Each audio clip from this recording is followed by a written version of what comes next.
A few days after the World Series, I went to 30 Rock, Rockefeller Center, because a friend of mine had an internship at NBC and invited me.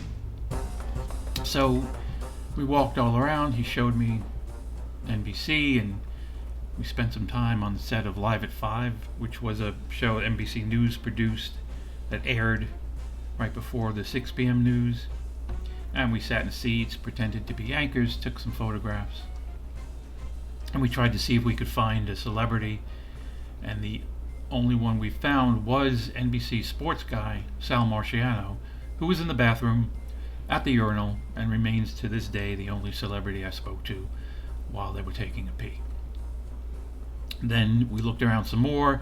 I saw a long hallway with double doors at the end and asked my friend what that was, and he said, "That's the studio for Saturday Night Live." I went, "Ooh, I gotta see that." And the doors were locked, but I noticed a little opening between the doors, and I kind of scrunched up my left eye, stuck my right eye in the daylight between the doors, and saw somebody was rehearsing.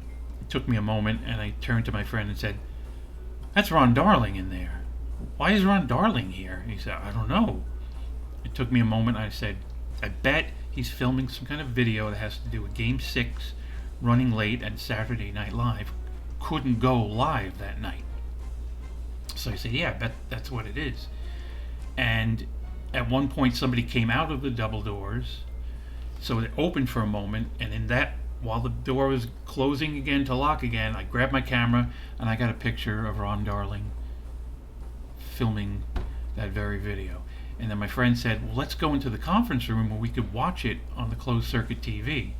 So then we did, and we saw Darling do a few takes of what turned out to be a tongue-in-cheek video that was a Mets apology to NBC, which aired, I think, the next weekend or the weekend after.